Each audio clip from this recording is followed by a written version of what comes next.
MI At-Taqwa, berdiri dengan tegak, berpondasikan iman, berlantaikan amanah, bertembokkan doa, beratapkan tauhid.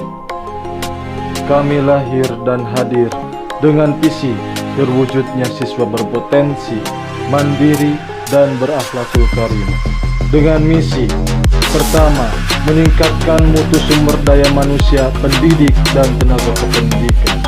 Yang kedua, melaksanakan model pembelajaran berkarakter dan paikemi, yaitu pembelajaran aktif, inovatif, kreatif, efektif, menyenangkan, dan Islami.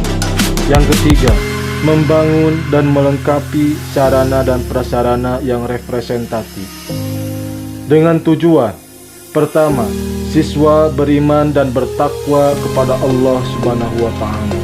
Kedua, siswa sehat jasmani dan rohani serta berakhlakul karimah.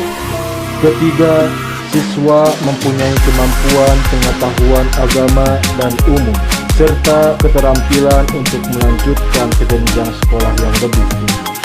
Keempat, siswa kreatif, terampil dan dapat mengembangkan diri secara terus-menerus.